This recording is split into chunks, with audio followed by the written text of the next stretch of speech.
Well, here we are again. I realize I was just talking to a lot of you over on the Avowed stream. We'll get the chat back up for just a moment. Good afternoon, good evening, wherever you are in the world. Welcome to episode 5 of Tittle, Talking in the Library. It's very good to be with you once more. This is a highlight of my week, and it is unfortunately also a down part of my week. For I shall be going back to work tomorrow, and I don't want to go. I want to remain having this long week I've just had off. Hello, Savo, Dave, Mr. McCarthy. Hello, indeed. Shouldn't I just use a hand mirror? I'm not sure what you mean. Very much thank you for the tea there, Modwife. Much appreciated. Again, people are on duty. There are moderators about, so behave yourselves. Things have become a tad more exciting because we've now got a few extra people that have joined the stream sort of last minute. We'll get a few of those on. We're going to start with my friend the Brass Dragon, because we're all about dragons today. Morning, how's it going? How's it going, my friend? You were here up until yesterday. Yeah, so now I'm dying and ill. Yes, plagued. I told you last week that plague would happen if you came here, and you came I have anyway.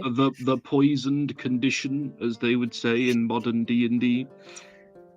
Well, I'm just about getting over it. The missus has also passed it on to me. Yeah, you've both been given the plague. So, whilst we're talking and chattering away here, everyone, do let me know if the sound needs adjusting. I jumped straight in here from another stream, as I have said before. Let's bring someone else in, shall we?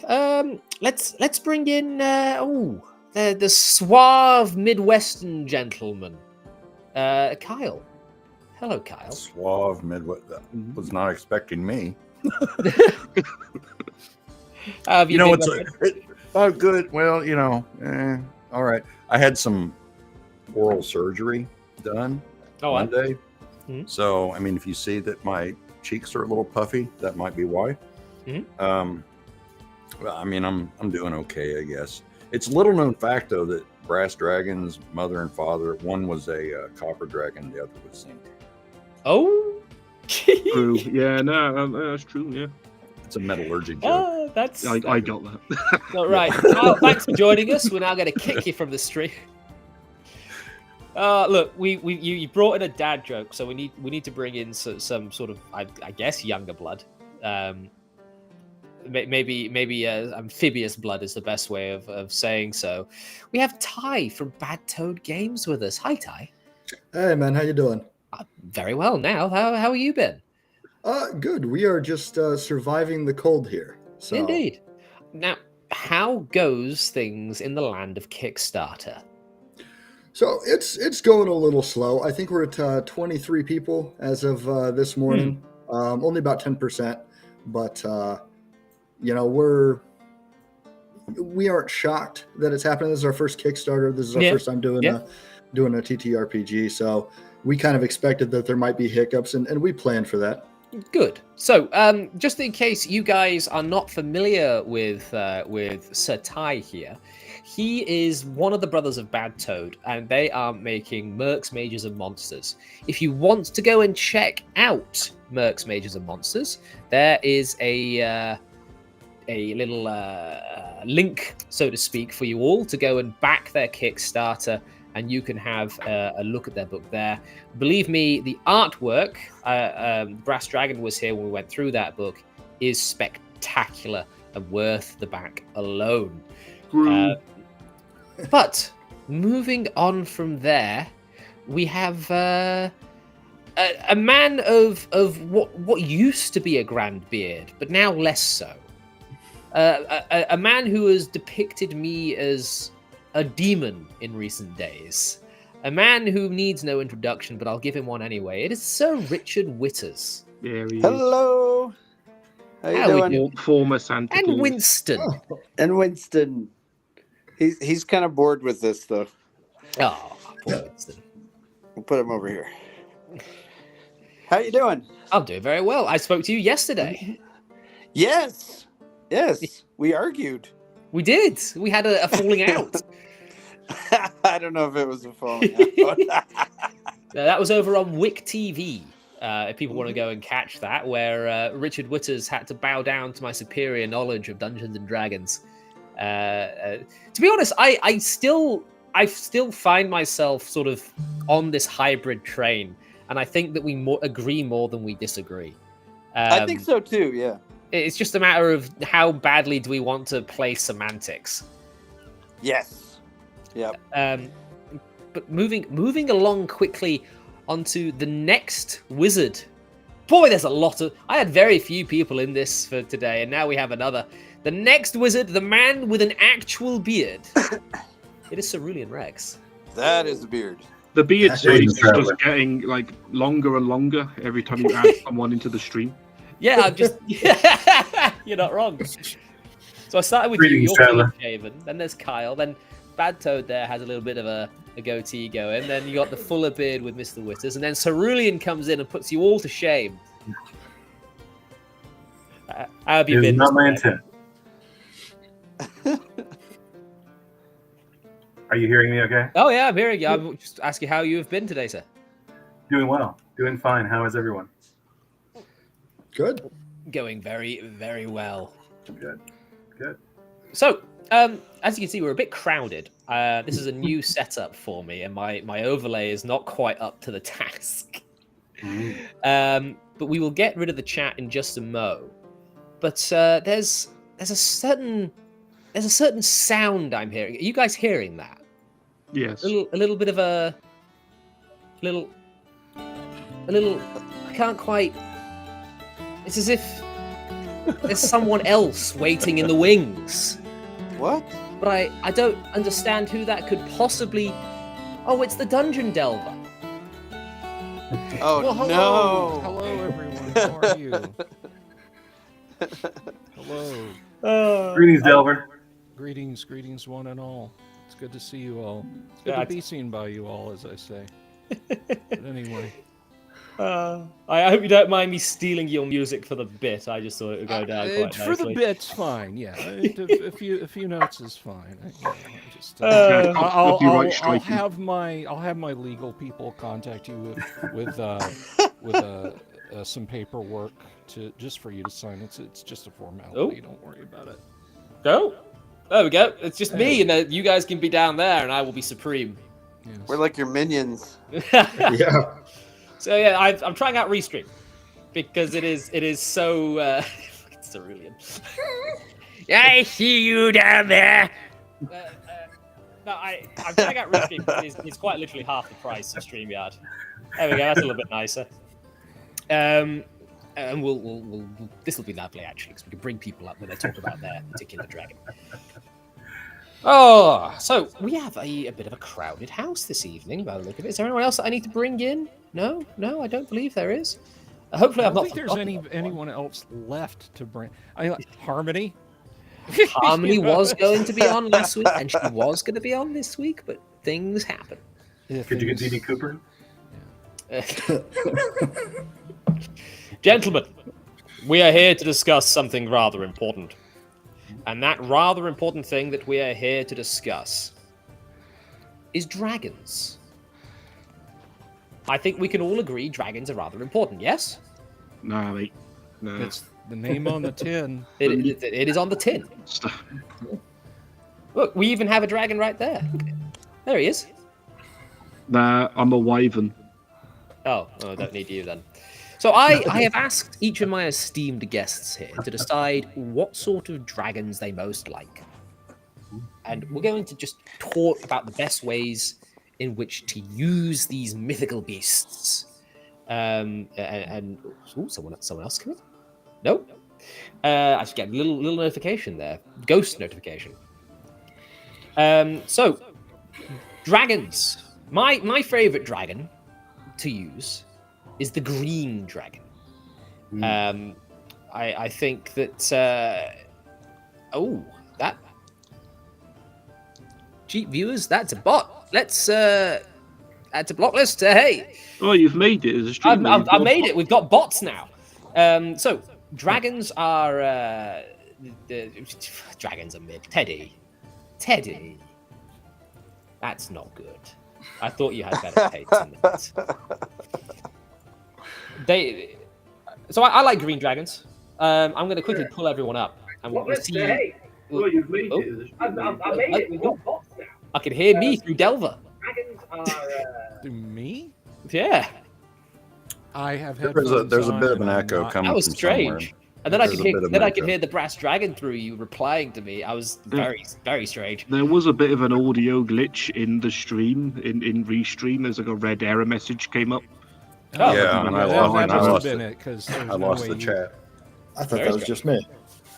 I had no error message, but we'll carry on. So I will be arguing that green dragons are the superior dragon this evening. Brass dragon. Do I need to tell them what dragon you are tonight? I'm the black dragon. Really now? Yeah. I think about dragons a lot. You know, the one type of dragon I think about the least, brass. So you'll be arguing for brass today. Yeah. Like, I'll give it a go. I'll try. We'll be getting down to brass tacks. That's a good one, Liz. Right. So we're about to lose Mr. Kyle for a moment, but that does not matter. Ty. Red dragon. Red dragon. Now you're not really a DM per se. No, not outside of our own game. No, of your own game. So he's got the red hoodie though. He's color-coded. You see, I went somewhere safe. Well, the wife went somewhere safe. I got Tiamat on my t-shirt for today. I just got all the colors. This actually wasn't intentional. I just. Excuse me. Right. Let us. Speaking of Tiamat, that's probably a good idea for me to then bring in Mr. Witters here. Yes.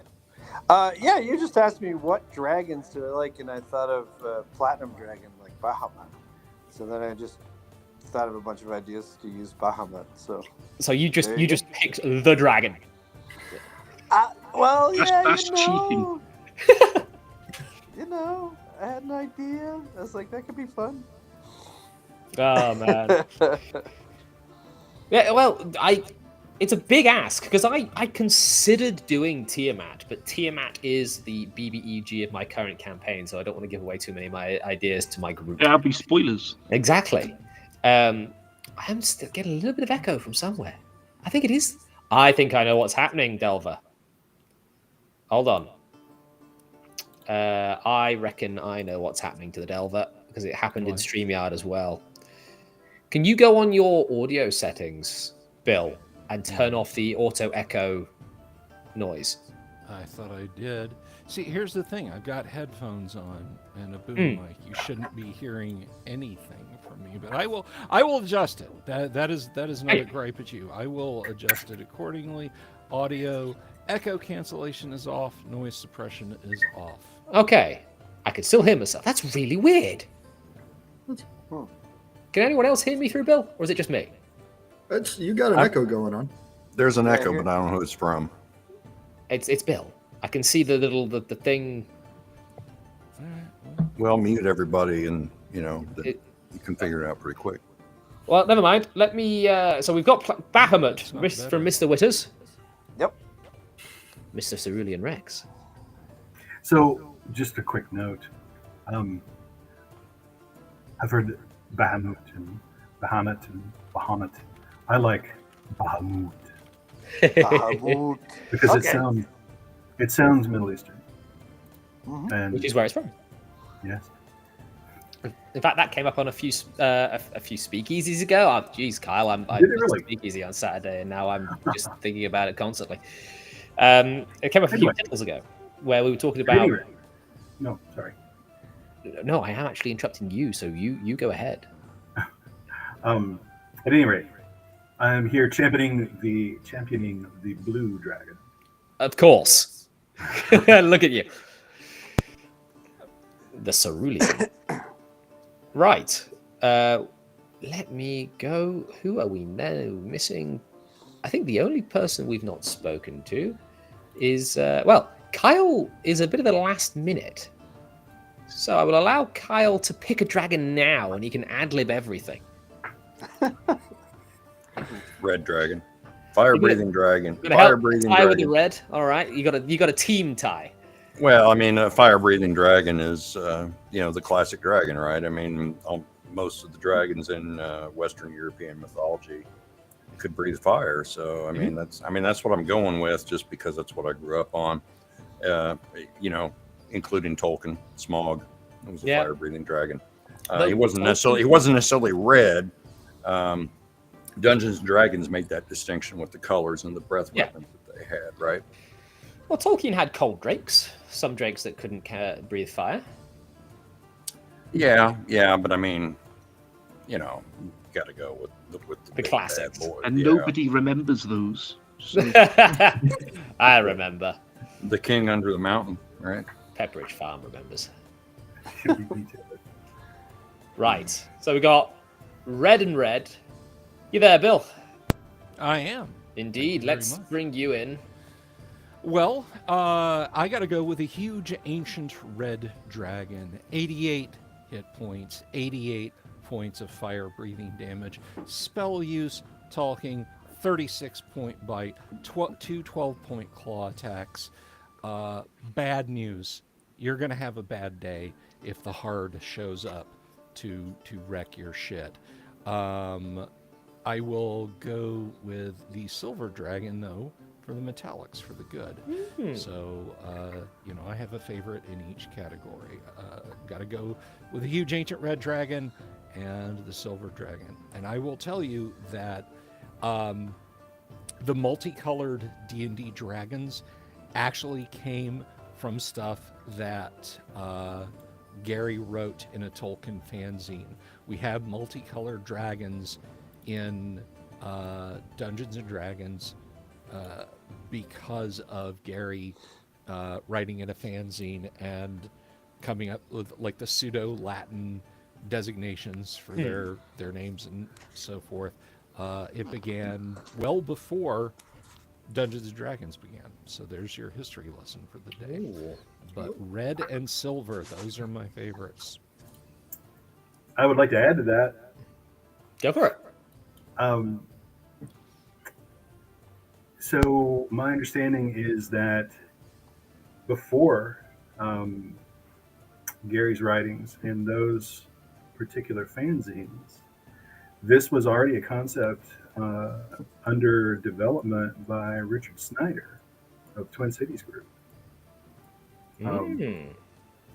That information was fed over to the Lake Geneva Society a bit earlier, so that we could consult with some deeper scholars, but that's my understanding. Richard Snyder, also known for, I believe, a game known as Metamorphosis Alpha. Am I getting that wrong? No, Meta was Jim Ward. Was it? Okay. There was a different one. Congratulations, Teddy, for getting the job. Well done, sir.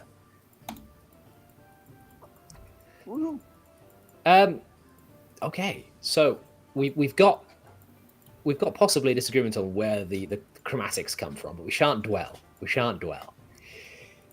We've got 3 chaps here, all wanting to vie for red being superior. And whilst red is objectively the best color, I think green is very much the best dragon. And I can argue for that. But I think we'll leave me a little bit. We're gonna go for someone I know who has thought far too much about this.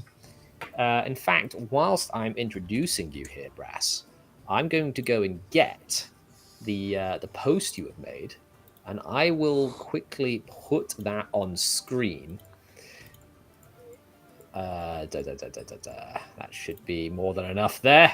It's a long old post. Brass, why don't you go ahead and tell us a little bit about... I'm not narrating my entire talk. Oh, don't narrate. But we'll be here for hours. This is the brass dragon that you have decided to create based on the lore from all editions slapped together. So why don't you go ahead and just let us know a little bit about it. If you wanted to argue that brass dragons are the best dragons, you're going to have a really hard time because they're shit. However, what I thought about doing was improving the brass dragon, at least to the 5e one, because the 5e one is what I'm talking about when I say brass dragons are shit. And I slapped on a few extra things on it. So we all know, why should we do, maybe we don't all know. Let me give you a bit of brass dragon lore.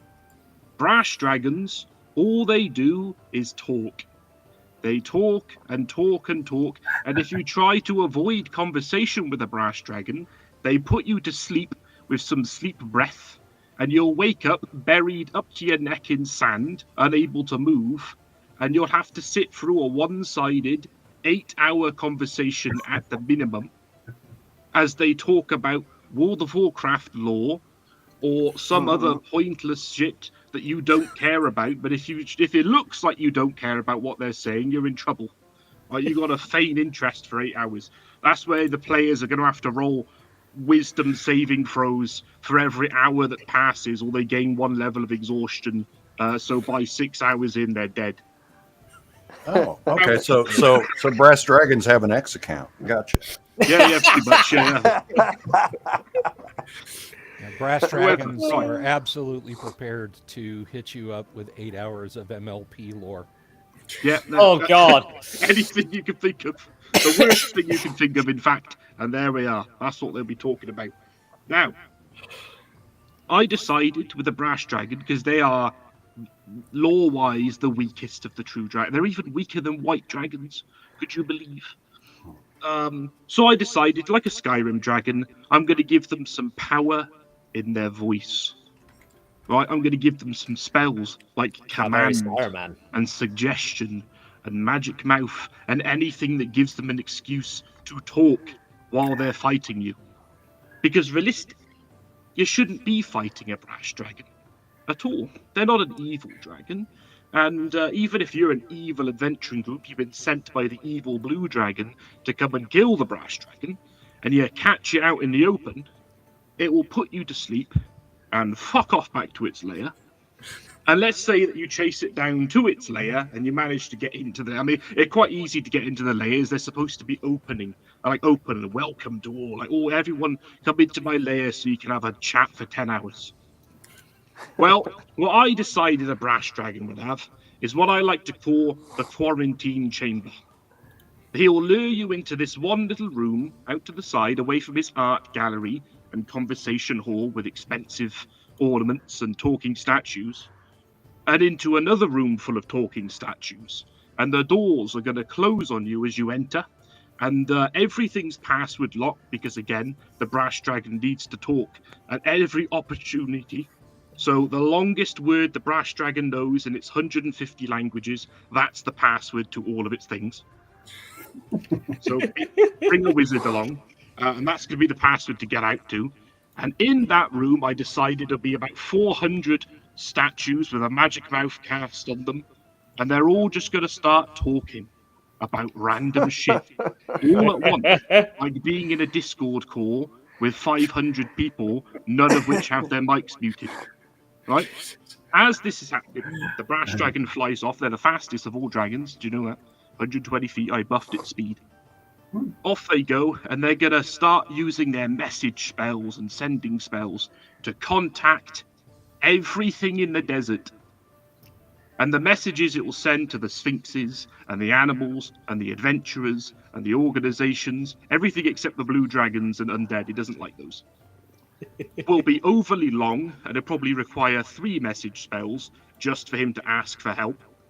But once he does that, he'll then return with an army that can do the deed for him and just take out whatever foolish adventurers decide to fight a brass dragon. So you sat down while you were here over the weekend. You just sort of came up with all this, like smashing all the D&D lore together to create what you thought a brass dragon should be in 5e. Yeah. And it's some cool stuff. I mean, you've got your sleep breath. You don't have fire breath anymore. Oh yeah, so 5e. I don't. Maybe it was 4e. Maybe it was 5e. I don't know. They gave them fire breath, which I know Kyle likes fire breathing dragons, but brass dragons in older lore, if I remember, don't have a fire breath. They have hot gas, which I think is it's cooler in a way. So I changed it to steam breath, rather than it does the exact same thing. It's just reflavored. I also gave it some better. Oh, so what was that, Dungeon Number? Oh, I was gonna. It was actually cerulean. If you go back far enough, they have a sleep gas, and they have a fear gas. Yes, so I did actually add those in here. So the sleep breath, that's in 5e anyway. They still got that. Okay. But the fear gas I added as a layer action. So I've got 3 in there. One of them is a fear gas. Oh no, never mind. I added it into its frightful presence, because frightful presence is one of those things that 5e has that it makes no sense. So I was like, well, I'm gonna reflavor this to be fear gas, which it releases like Scarecrow, the Batman villain. But in its layer actions, you've got hallucinatory gas. You start seeing shit and going crazy. You've got animate statues, because the brass dragon needs things to talk to, and the statues come alive. And I can't even remember what the other one was, to be honest. I can't read on there. Your stream quality is too low. Let me bring up my own tweet. Exhausting energy, that was it. Where as the fight progresses, all the lingering energy from those bored victims of the brass dragon, it's like negative energy that people believe in ghosts. Oh, there's a negative vibe in this. Well, this one it's an exhausting vibe, and you gain exhaustion if you fail your saving throw. Punishing. I mean, I do like how you thought Delver was speaking when that was just the echo. It's because Cerulean's beard is too magnificent. At this size on the screen, you can't see his lips move. I'm hoping that fixes it. Maybe not. Look, yes, good. Very, very imaginative, and probably the person that's put the most amount of effort into it. I've said to like and share the stream because we do have 49 people watching over all platforms, which is great. Jack McCarthy says he liked it and shared it with his dog. He seems unimpressed. Your dog is obviously uncultured. I mean, to be honest, no. What do you guys think to the Brass Dragon stat block, or the ideas behind it for those of you that don't play 5e? It sounds horrifying. Go on. No, I would hate to be stuck in a room with that thing. Like, that'd be the last dragon I'd go after if it was literally going to talk me to death. That's like the. I'd rather get eaten. Has anyone ever worked with old people? Like, if you work? You have. I'm right here. Yeah, you're working with old people right now. I used to do a program called Silver Surfers, which was we would teach elderly people how to use computers with my grandmother. Yeah. And they would stop learning how to use a computer about 15 minutes in, and they would just regale you with useless stuff. And they would just be talking and talking and talking while you're trying to teach them how to do Control-Alt-Delete. It's very much gives me that kind of vibe. Like, oh, I came here to steal some treasure, and now I'm having a conversation that's going to last 10 hours. And the rest. About the most mundane thing the brass dragon can think of, too. What's mundane to a dragon? I've had brass and bronze dragons. I was just going to say, I've had brass and bronze dragons show up in AD&D games, and they basically wanted to keep people as pets. That is terrifying. Completely, I mean, as from their perspective, people would be as safe with them as my dog Zeus is with me. Absolutely no malice in them whatsoever. It's just, well, you're mine now. Have you ever read the Bitterwood series? Nope. One of the main characters, partway through book 1, is actually the pet of a dragon. Because the whole idea is dragons have taken over the world, and this human is just a kept human. He is the dragon's pet, and he's very well taken care of, despite the fact that he has no real freedom or anything like that.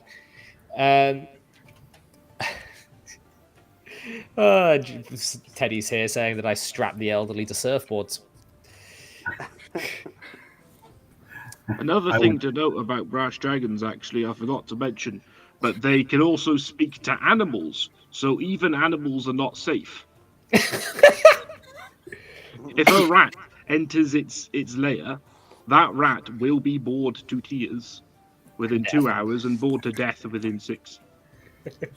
That's insidious. That's terrible. So we have turned one of the good dragons into something terrifying. They are chaotic, I do, so, I want to address your question, actually, Jack. What we would like to say about what the Brass Dragon has put together here. There's a couple of points that I think are really clever.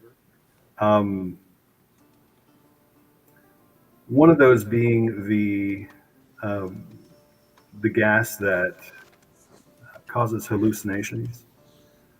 I think that's very appropriate because they do live in the desert, and that is an area, of course, obviously, for obvious reasons, gets associated with hallucination. They actually played on that in first edition D&D Blue Dragons, because blue and brass share, of course, the same desert environments that they prefer. The other thing, too, that I find clever and smart about what you've done, using the fact that they like to talk as much as they do, and using the spells, etc. Maybe not even so much the spells, but just their ability to talk. Blue dragons actually hate them with passion, and they will not rest until a brass is either dead or driven away. This is a very good time for you just to go straight into your dragon, then, sir. I suppose it would be. Segue. And so, blue dragons are physically and probably, of course, the malevolence is quite different, in personality, but they're a lightning bolt compared to, gas that doesn't really harm one, but puts you out of commission. There's a different tone and timbre to that. Fire breath, acquired later aside, it's just a stream of. But all that being said, and I will be happy to talk more about the blue, but the idea that the brass dragon uses the way that it talks is smart, because it's a head-to-head confrontation. A blue dragon is probably going to take a brass dragon down. That's why brass dragon is going to leave. However, if it does have to fight, it would be smart to talk shit to the opponent to get them off their game. If I were a brass dragon, that is a weapon I would use. Oh yeah, and with the superior speed that brass dragons have too. Yeah. The Conor McGregor approach. I got it. Yeah, cool. Exactly. Just be an annoying little shit and just dodge it. Yeah. I think that's fantastic. Stay still so I can hit you. Yeah. I think most and them being faster in flight, I think would be extremely annoying to the blues. The blue dragons they're a little bit more. They're very solitary. They just like to look. They like to sit and look. Across the desert plains that they own. They like the deserts because there's very little to keep them from seeing the breadth of their domain as they sun themselves on a rock. Like most of the dragons, they live down in caverns and whatnot. They do love those arid regions. They're very much about dominance. They immediately take to the air if they encounter something that's going to be a fight, and they look to maintain air superiority. They, like I said in earlier editions, they gave thought to their additional powers. One of the things that I thought was very clever was at the oldest ages, they could at will, or not, maybe not at will, but they did have access to. Back then, there was no lair action, but it was an inherent or type ability to cast hallucinatory terrain. So that way they could set their foes up. If they had the jump, they could set you up. And so you're wandering into what looks like, just in the open, or finding what looks like a good campsite. And unbeknownst to you, you've walked right into a box canyon where, they line you up and shoot a lightning bolt down your line. They're very insidious that way, but they're quite haughty. But they mainly, I think they just like solitude. I think they like to be left alone for the most part. They do, of course, like a lot of dragons. They'll eat the local flora and fauna, but they prefer beasts of burden. They'll eat whole caravan trains of camels, in which they'll cook with a lightning bolt. And their main foe in the desert is probably going to be the brass dragons. That and everything the brass dragon can get to fight with it against the blue. Probably fair. So Savo brings up a very good point in the chat by saying that blue dragons are one of the few chromatic dragons that are lawful. So brass dragons are chaotic good, and blue dragons are lawful evil, which puts them on the exact opposite ends of the alignment spectrum. That is interesting. Though I have heard as well that blue dragons, even though most dragons like solitude, to be fair, brass dragons, their least favorite company is another brass dragon. But I think blues, out of all the chromatics, are the ones most likely to form an alliance with another blue.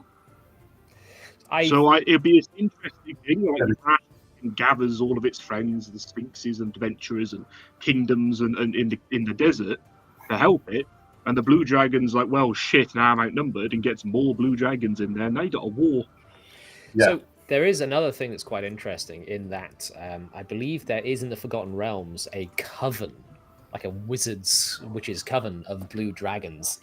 And I think one time in the early Drizzt books, I think the human hunter that is going after Drizzt with the yellow dog, I think he actually goes and visits those dragons for information on Drow.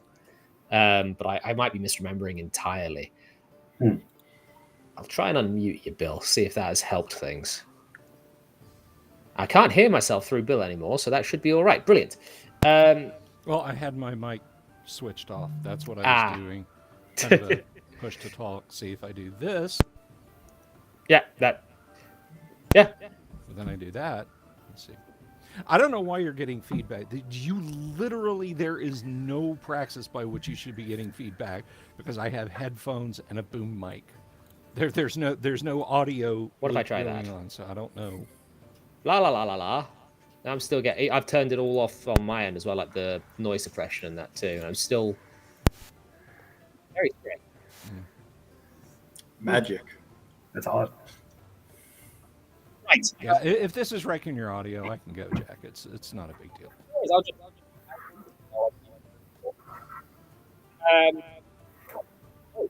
Now your audio's jacked. Your mic's Yeah, your audio just ate shit.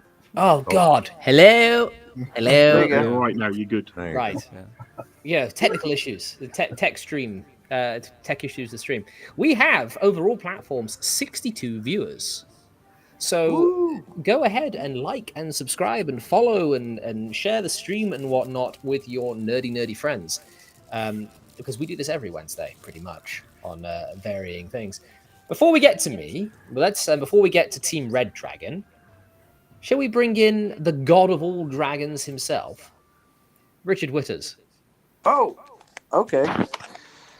Well, like I said, you and I talked earlier, so I just threw together some ideas.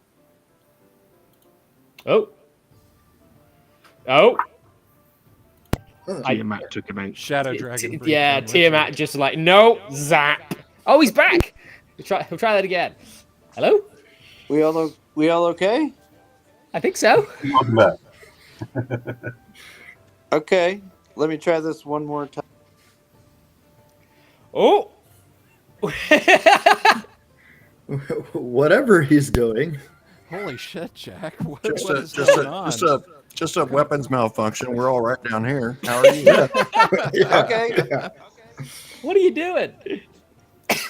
Dragon magic. It's working. Okay. I don't know what did it do? Did it make me look? It just went black. Just nothing. It was as if a million Oh. voices suddenly cried out in terror, and then was silenced. And then with silence, yeah.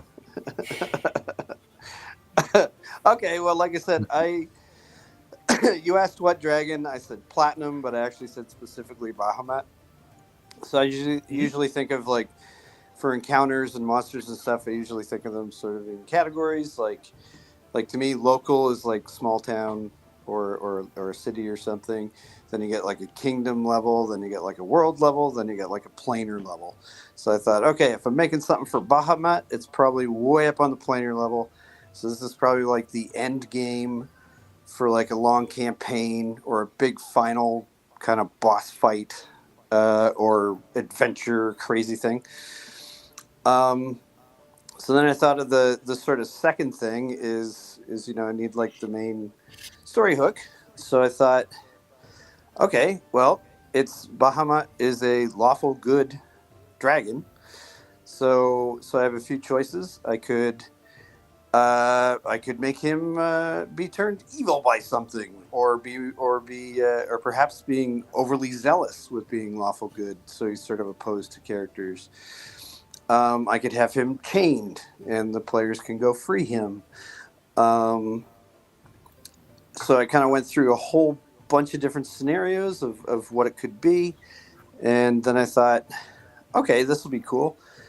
I sort of like the idea. One of the ideas I had was like that some malevolent being, let's say it's Morgan Le Fay or some other, could be a major devil or something like that, is kind of gave Bahamut like a pox plague kind of thing that would slowly turn him chaotic evil. Now the issue being that he went to Mount Celestia carrying this pox. So then the players could have an adventure through Mount Celestia. They could encounter creatures from Mount Celestia, which you have angels and shadows and all the lawful good creatures that you typically don't fight. You could have a mixture of some of them are uninfected and they might help you, but it's always a little bit scary because if they fall to the infection, they might turn on you. And then you get the other ones that are just straight up, you meet them and it's like a diva or a solar or a planetar or some other, powerful creature. You can even have like an infected unicorn, things like that. So the players can kind of fight through basically these monsters that you typically don't fight. You typically don't combat them. This is something that Brass complains about a lot. It's like he really wants to use the solars and he wants to use the planetars, but he never gets to. Yep. Well, another angle is with the good ones is, like I said, you can make them overzealous, right? Like they kind of go like, this is the law, and player parties tend to be more like chaotic good in general, right? Yeah. So there's some push and pull you can do there to have sort of like conflict, but we don't want to destroy. So anyway, for the wrap up of the adventure kind of thing, like what can you do? I figured there's maybe 3 things that you can do. There may be some sort of item or items within Mount Celestia that if you can track them down, if you can get them, and you may be able to sort of cure Bahamut, and if you can kind of cure him, then it'll break the sort of plague of anyone he's infected as well. The other possibility, which you can linger over the characters, is like if they can't find the artifacts or they lose one of the artifacts or something like that, they may have to kill him, which would be a very dramatic, like you killed Bahamut, that might not be great for their resume. And then the other one, whoever the major antagonist is in the background, like Morgan Le Fay, who the players may or may not know about, but they probably find hints about. If they could track that person down and get the subplot of like something else is behind this, then they may be able to stop it at the root.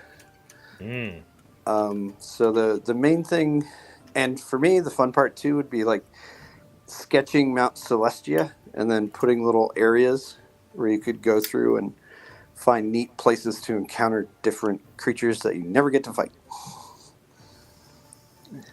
I mean, yeah, that's.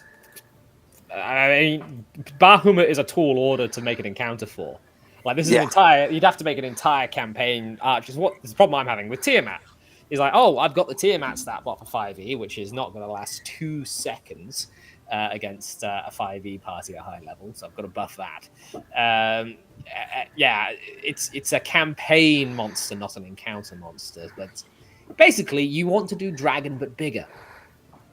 Yeah, that's to me it would be a lot of this to me is like a big end game. You probably play I could see it as maybe 3-4 sessions where you're just doing this, but it's probably after this you probably retire characters.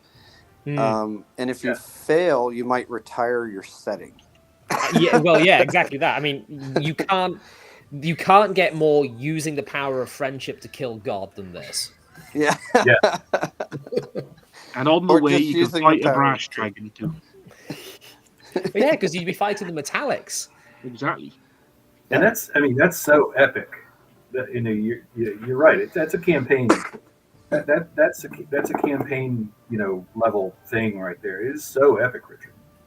It's a really cool idea. Yeah. Just completely Bahamut, you gotta dragons. Yes, a god. So we're subverting expectations now, are we? We've become what we hate. In my setting, religion is evil. Oh my, daring day, aren't we? No, you shouldn't be bringing real world stuff into the game. Right, so we've had Bahamut, and I'm gonna say we are now on 71 people across all platforms watching live. Hello, like, follow, subscribe, whatnot. And go ahead and introduce to us the Red Dragon tie that does not DM Dungeons and Dragons. Yeah, so it is. I don't. So I don't DM Dungeons and Dragons. So this is a kind of a unique thing for me. So for me, the Red Dragon wasn't picked because it's, what it does in D&D. It's actually kind of a funny reason I picked it. If you look at all the traits of a Red Dragon, it's prideful, it uses tactics, it loves gold, and it uses its little minions to kind of help it out, right? Especially getting into town and wreaking havoc. I was a Marine for just shy of 14 years. This sounds like a lot of my higher staff NCOs. They're very familiar with tactics, very prideful. They hate to be proven wrong, and they lift with their lance corporals. So that is, so that's very much where I like this.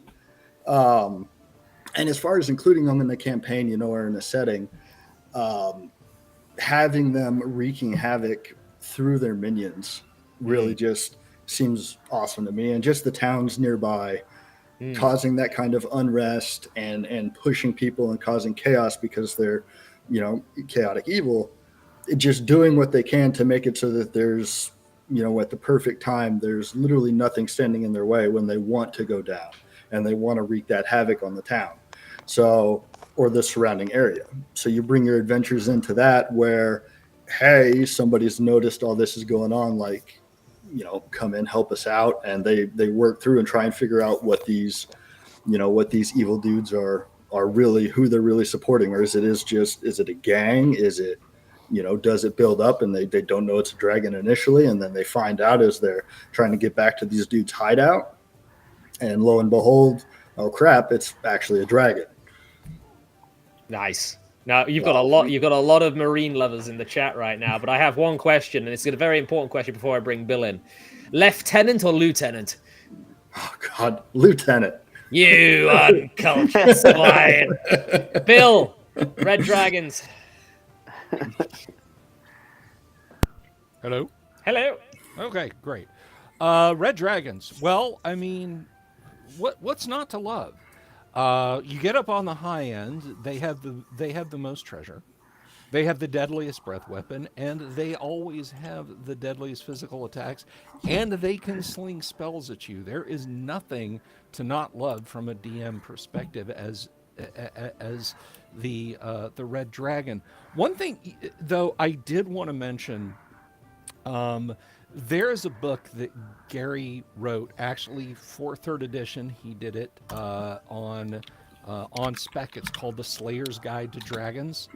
And anyone who's a fan of Lost Caverns of Sojkanth, and if you love first edition AD&D, you should be a fan of Lost Caverns of Sojkanth. There's a possible wilderness encounter with a blue dragon. And what this has to do with the Slayer's Guide to Dragons is, in addition to there being a blue dragon there, I believe there is a second blue dragon. Gary wrote a soft sequel to Lost Caverns of Sojkanth around a blue dragon encounter in the Slayer's Guide to Dragons. So you should grab that PDF if you can. Anyway, to get back to my love, the red dragon. Draco Conflagrato Horribilis. It can have up to 88 hit points. That's just a skosh under Tiamat herself. Again, it can sling spells. It can do all kinds of horrible things to a party. They are somewhat reasonable and will listen to reason if you flatter them. But I would also point out, let me see if I can share screen here. Is that it? Share, Jack. I don't know if you can put that in. There we are indeed. That right there, that jewel right there, was one of the initial gateways into Dungeons and Dragons for me. I saw that on a store shelf. I didn't know what an advanced Dungeons and Dragons was, but my God, look at that. That is a thing of beauty. And very fantasy. I tracked one down in 2004 for the princely sum of like $36, and it sat on my shelf. It was complete, right down to the glass gems that came with it. It was complete, and my buddy over at Paint Minis Live actually painted her up for me. So I have one now, and that's just cool personified, man. I Sure love is, man. everything. Agreed. I love everything that the Red Dragon can do. I mean, I'm gonna go off here and just talk about her. You should move to Wales. We got one of those on our flag. It's not 1 to 12. It's 1 to 8, 1 to 8, 3 to 30. Claw, bite. It does have spell use 40% of the time. Treasure types H, S, and T, and up to 11 hit dice. And that's just for starters. That doesn't even counter, or that doesn't even consider encountering her awe power, her saving as a 17th level fighter. The fact that there are 1 to 4 of them, which means you're going to run into an average of 2. It is just the badass AD&D dragon personified, and I love red dragons as foes. And if you read into your first edition AD&D Dungeon Master's Guide, you know that flyby attacks are seriously bad juju, because now that 3 to 30 bite becomes 6 to 60. Those claw attacks become 2 to 16. She is one bad cookie, and I adore the huge ancient red dragon. Thank you for coming to my TED Talk. Look, Bill, do you need to make a move at some point? Do you want to plug all of your stuffs, etc.? please check me out over on YouTube. I have a fun little channel where I talk about not just my unnatural lust for red dragons, but all things classic tabletop RPG, 5 nights a week in a live stream that I'm told is pretty okay. We have guests. We've got a guest coming up this Thursday. In fact, hang on a second and let me pull up my notes. We have, come on. We have some folks from, sorry, my PC is lagging. That's right. I have dropped links to your Twitter and to your YouTube. Thank in you. the chat there. But the guys from Black Dragon, there I'm stuck in rut. Black Lantern are coming to talk about their dark fantasy TTRPG that is set in ancient Greece. They've got a Kickstarter going right now. They're going to be on Thursday, Friday nights. Every Friday night we live stream a Gamma World game. Saturday, I'm actually doing a special Saturday show.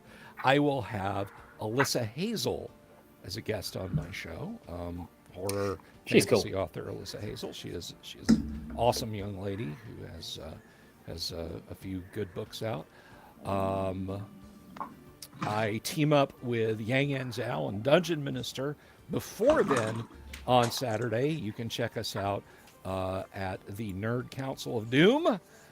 And you've already stuck my Twitter and my YouTube thing. Yep, it's all in the chat. I think that just about covers it. Thank you very much for your hospitality today. No, thank you for coming. I really appreciate it, as always.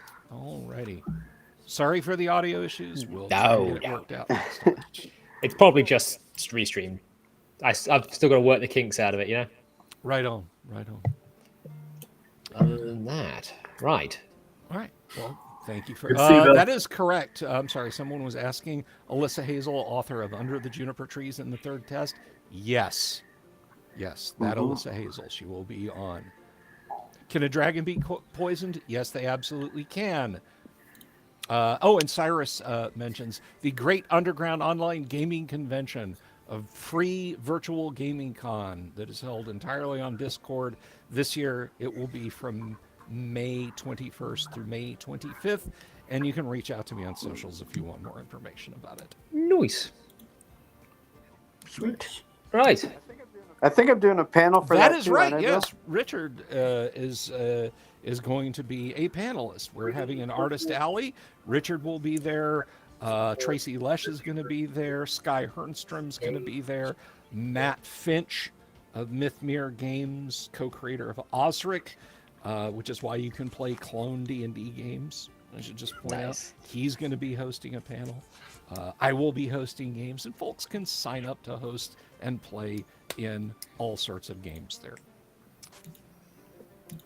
Can I drop you the link to the Discord channel real quick? Yeah. I'll tell you what, I can do it myself. I can go on to there. I can get myself an invite link, and I can just pop it in chat if you like. Alrighty, yeah. There you go, guys. Right ahead. Oh, yeah. Hold on. I'm just going to drag in the wife quickly. She wants to say something, and I'm going to mute myself. And by the way, Bill? Yes? Yeah, I totally missed call. Of course, Metamorphosis Alpha is Jim Ward. It was an alliteration thing. The game that Snyder came up with that I don't think ever really got published was Mutant. I'm sorry, it was Mutants? Just Mutant, I believe. Just Mutant. Okay. Yeah, so meta mutant. Right. My brain did that thing. Anyway, yeah, I think that game's finally going to see publication in the next year or so. Yeah, I've gotten that from a couple of people, including Greg Svensson and Richard Dead. Gary. Well, let's let the wife say her thing. Dover, I hope Zeus gets better, and I've been thinking about him, and I'm sorry that he's not well. Thank you, dear. Thank you very much. I'm gonna go see if he wants to have a walk out in the yard now. So I appreciate it. Yeah, of course. Great. Peace. All right, I'll talk to y'all later. Bye-bye. See you, Cheers, Matt. Dylan. Thanks for coming. Take care. Right, well, Mr. Witters has died horribly, unfortunately. No. F in chat. Oh, he's died. Yeah, he is completely dead by the look of it. He might have dropped me a message. Oh, I believe. Look for his coming on the 3rd. No, it was a ghost notification. A little bloop. Wasn't him. Right, so who have we not gotten to yet? Kyle, you're on Red Dragon team as well, aren't you? I am. Go for What it. do you want to know? What do you want to know? Well, what makes Red Dragon the dragon for you? He's back. Sorry about that. I may have to leave pretty soon because I'm having a few techie issues. No worries. Do you want to go ahead and quickly plug your stuff then, and we can let you go? Oh, well, I don't really have anything to plug today, but I would like to say that support Winston, who's running for president of Canada. So if you vote for him, then he will be. Oh, sorry, he's going to be lieutenant president of Canada. So I have to say, doesn't Winston piddle on the kitchen floor? Is that something that we have to worry about should he be elected? He has not piddled for several days now in the kitchen floor. He has been in piddle prison. Either way, it's a small price to pay, right? Yes. He's gotten me twice. I've lost socks to this. Slippers, my friend. Wear slippers. I'm going to. I'm going to start wearing. Yeah, well, you ought to see me on a boots. Saturday night. I have popped the link to your X account in chat. So everyone go give Mr. Witters a follow for a more fantabulous artist. There perhaps is not. Although I believe Fifel might be giving you a run for your money in a few years' time. I love. We had a little jam together on piggy-faced orcs, and that was super fun. Yeah, that was cool. I saw that. She is in chat. One day I will get Fifel on stream. There she is. Look. Ooh. It's one day I will get her on here. It's just like the Elven Maiden. I will one day eventually convince her to be on stream. Love to chat. Stream. The elusive stream, indeed. I'll have to get you on there as well. Maybe. That's what you should do, a cryptid stream. Cryptid stream. But Okay. Well, I'm going to wander off. But thank you for having me. no worries, Matt. Thanks a lot for coming. Oh, Richard. Yeah. Have a good night, all you. Woo-wee. Right. Well, no, that actually increases the space that we can share slightly. Maybe. There we go. I believe then we'll get back to you, Kyle, on the Reds. Like, why Reds? Why are they the best dragon? Well, I mean, I alluded to it when I talked about it at the beginning. It's mythology, right? I like my fantasy to have that sort of mythological element to it. And now, if you look at every culture in the world, every single culture has either a dragon or a serpent kind of, there's a myth surrounding that, whether it's Norse and the Midgard serpent or Polynesian islands. Sometimes they're kind of like sea monster serpents, right? Asians have serpents, Chinese dragons. Coming from the perspective that I do, basically being born out of the Western European tradition. The fire-breathing dragon is the classic ultimate or penultimate monster, right? No offense to brass dragon, I'm not a fan of metallic dragons. I never have been. Brass dragons breathe fire now as well. The thing is, when you look at the game has evolved over time, obviously. If you go back and you look at ODD, 1974, dragons, there were neutral dragons and there were chaotic dragons. That was it. There was one metallic dragon. It was the gold. There were no other dragons available for metallic dragons. That got added in later. I'm not advocating that that's necessarily the best way, I'm not saying that we never used other metallic dragons in some of the games that I've played or the games that I've ran. But I mean, if you want to go with, let me put it this way: when I was young, when I was first introduced to Dungeons and Dragons, the only dragon I knew was a fire-breathing dragon. Right?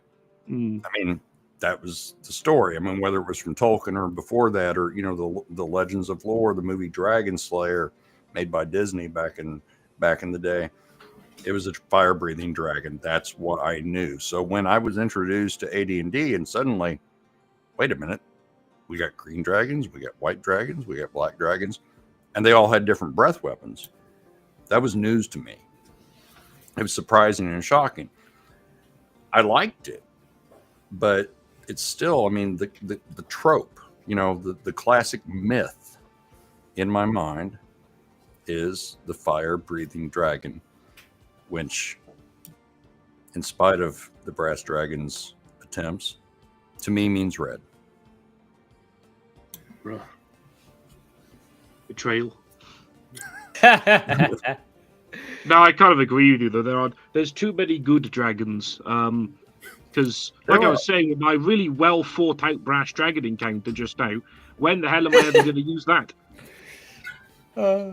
Well, I mean, no, it's a great concept, and I think you've done some interesting things, and I think it could certainly be used in a game. What I mean is, because brass dragons are good and metallic dragons are good, I don't really run evil campaigns. So unless I use Richard's idea, I guess, and have them all go evil, then it's like using Celestials. It's kind of one of those monsters. Is just, when am I ever going to have this?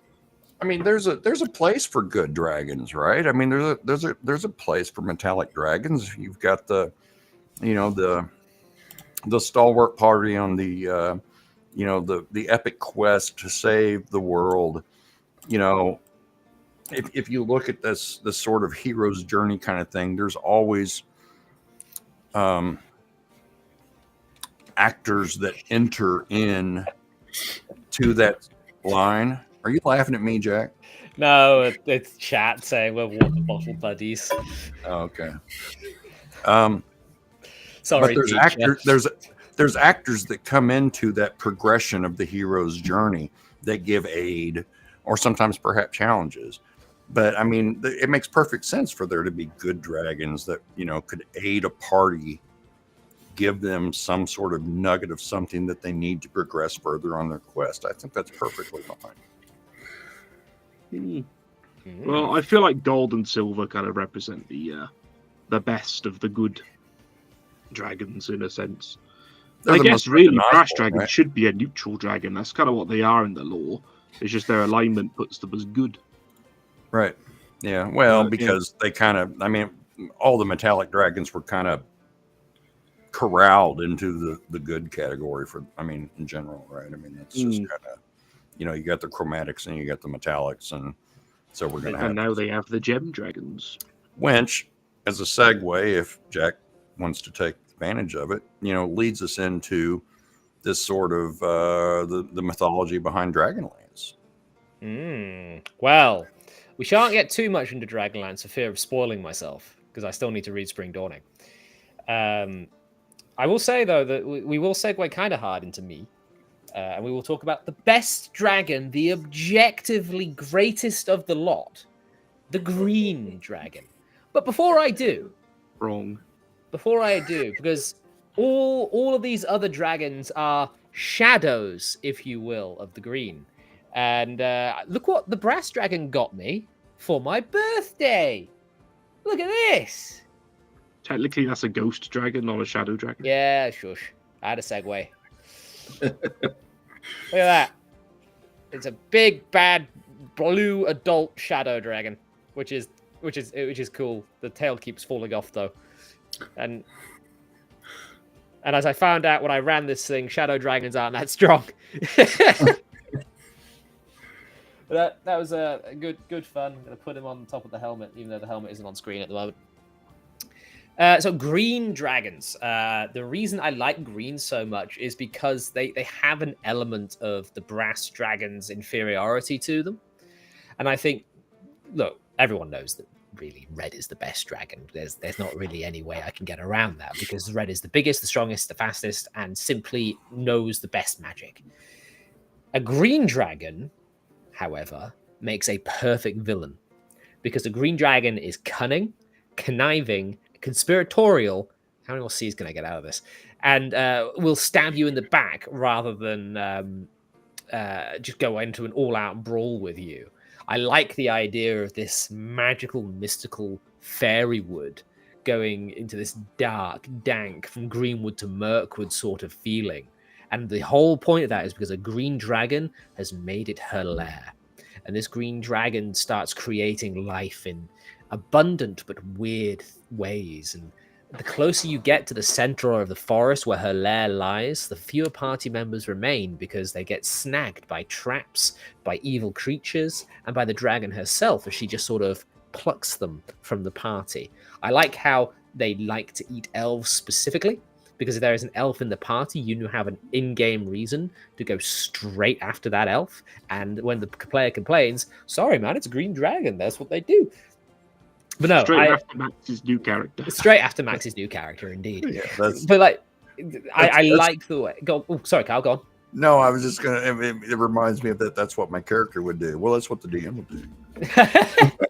So the dragons themselves, like you have these bombastic flying encounters with breath weapons, but there's just something subtle that the green dragon can do more than the say a black dragon will come out and sneak attack you, but a green dragon will turn the entire forest against you. It's like they become politicians in their own right, and I think they're like the inverse of the brass in that way, because they will not have allies, they will have people that they have leveraged into being allies, and they'll turn the party against itself. Indeed. I like to think that you'll be fighting amongst yourselves before you even fight, like lay eyes on the green dragon, kind of like a hag. Yes, they are very much hags in dragon form. Now, I am of the opinion that when fighting a green dragon, and I actually did a big video on how I would run a green dragon, which guys can go and get from my my channel. I will link it down below in just a moment. But I am of the opinion that a dragon encounter with a green dragon should not happen immediately. What should happen is the party should be making their way through a woodland realm of a green dragon, and then there's all of a sudden there's an ambush of the green dragon. Green poison breath spews from an area that is unexpected, and then out of nowhere one of the party members is just slashed, killed, and the dragon is gone. Or the dragon itself, I believe, should have spells. I think that Cloud Kill is an excellent spell for a green dragon. Put yourself downwind of the player and just have this Cloud Kill roll over the party. And stuff like that. So the whole party should not reach the green dragon's lair. Either through death or through getting lost and separated, the green dragon is going to make sure it's always fighting less party members, or it's going to pick off the weakest first, or it's going to take opportunities to murder the fighter when they're not looking. Oh, the fighter's just gone for a piss at the edge of camp. Now it's a poison breath weapon. And I think that is why green dragons are really bloody cool, because yes, you can have them fight like a dragon. You can have them fly around and do claw and tail and bite and breath weapon. Or you can get them to include other creatures and use their environment to whittle the party down before the final confrontation. I just love them. I really love green dragons. Clever girl. Yes, clever girl indeed. Someone. Oh, yeah, it's my wife. The wife made the reference. Couldn't not say it. Yeah, I was gonna say it was a. So what do we think? Does the green dragon intrigue people now? Is the green dragon the best dragon? No. It is intriguing to me. If you, let's see, man, I'm not sure with what book you're in, how much I could talk about it. I've just finished Dragons of Winter Night. And it's been 30, how many years since I read that? I'll keep it to myself. I don't know if you read it or not. And I'm not sure where in the series it comes, so I won't talk about the green dragon there. So, well, I mean, dragons are all dragons, even white dragons, are particularly intelligent creatures, right? So there's nothing to say that a red dragon can't use those same sorts of tactics. I would think its Probably- arrogance would prevent it. That it would just rely on raw power. This is something that the Brass Dragon wrote on my website, lostlawlibrary.com, a little while ago. True. And the argument being like, kind of red dragon, an ancient red dragon beat a Tarask. Now, it doesn't mechanically have any way of doing so, but people were arguing that it could use its horde to hire out mercenaries and pay people to go kill it for it. I don't see a red dragon doing that. When I see red dragon, I see my teeth are spears, my claws swords, my breath death, and they just go in for the kill. I don't see a red dragon being the sort of creature to use the underhanded tactics that a political dragon, a green dragon, would definitely do. As a last resort, it would. If a new threat came into a red dragon's territory, the first thing it will do, it's not going to sit there and analyze it. It's going to think, well, I'm the strongest being to ever live. So whatever this new thing is, I'm just going to go kick its ass. And it will go kick its ass. And if it fails to kick its ass, then maybe it goes, hang on a minute, something's wrong. This isn't supposed to happen. And it might back off and analyze and use some of its resources, spells, gold, whatever it has. But for the most part, it's not going to accept the idea that anything could be stronger than it. Unless it's another red dragon, maybe. But it's a lot bigger. Well, from what I read, correct me if I'm wrong on this because I don't DM this. They don't like gold dragons, correct? Oh no, because gold dragons are actually stronger than them, and silver dragons. Silver dragons are weaker, but silver dragons usually win in a confrontation with a red dragon, because usually silver dragons aren't alone; they'll hire help. But also, red dragons don't actually like cold very much, and that's what silver dragons have as their breath weapon. That's actually an advantage of the blue dragon as well. Blues are known for allying with storm giants. Yeah. That type of creature, blue waffle, they would think in those terms. I understand where you guys are coming from, and I understand where Jack is coming from. I really do. But at the same time, they're not stupid, right? It's the argument of it's the lawful good versus lawful stupid argument, but in this case, it's chaotic evil, right? And they're not chaotic stupid, and so they might be the biggest and the baddest, and they might want to use raw force, but they're not going to be. And they're prideful. They could be pride cometh before the fall. I guess it's something you could implement there. When players go against a dragon in my games, you've got more to worry about than fucking hit points. And you've got more to worry about breath weapon, because they are not stupid creatures. And I agree completely. Yeah, and the characters are going to play their characters to the best of their ability and use whatever tactics they can to win. Sorry, it's the dental stuff. But the red dragon's going to do the same. There's so many DMs have throw monsters out there like they're just a meat sack of hit points for the players to beat on until they beat the creature. Right? That's not how I do my monsters, and particularly dragons.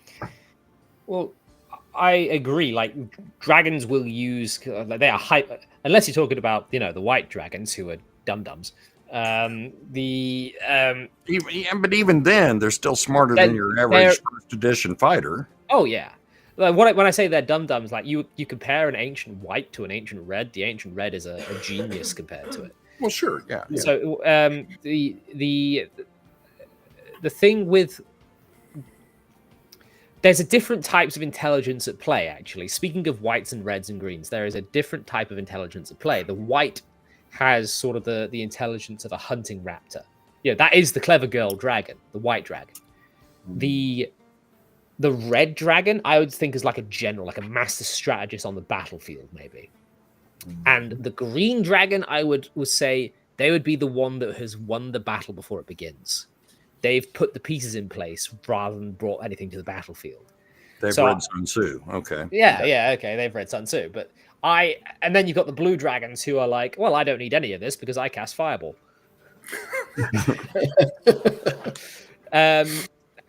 Honestly, I love these monsters because we can sit here until the cows come home. But they won't because the dragons ate them all. And we can say, oh, well, this dragon will do that. And they are flying breath weapony monsters, but each one of them will play so differently, which brings me into something that I would like to sort of touch on more that we haven't really done other than when Mr. Witters was here talking about Bahamut. Characterization of dragons. Now, I'm aware in old school D&D, you would roll on a table and then you get 3 or 4 dragons. There's your fight. I think dragons deserve something of a fanfare. I think if you have a dragon that you are fighting, that dragon should be a named character. He should have a reason for being there. And he should have a horde or something nearby. And that horde he should know everything about. Yes. The most recent dragon that wasn't an enslaved one, because I'm running a dragon campaign, that I was running, was called Umbrax. He was a young black dragon, and he was lairing in a swampy part of the High Moor, and he just started gathering a horde together in a broken, tumbled-down tower. You know what he did? He started vying for control with a 2-headed troll called Prophet. Yes, I stole that from the Legend of Drizzt. And he was basically having a war against this troll. The player characters come in, they kill Prophet, and then they go over to his lair. As they approach, it becomes enshrouded in night. And he casts darkness upon himself, because he has blind sight. He can fight in magical darkness just fine, drops into the middle of the group, and starts shredding them. This is where the cleric died. This is where Max's cleric died. To the acid breath and to the shredding. And to black puddings, but, adds. This dragon had a reason for being there. He was a local becoming a regional threat, which is why the party went out to deal with him. You need to have a reason for the party to go after a dragon. And a dragon should be well known in the local area. Especially a young one. Because it's going to be a problem.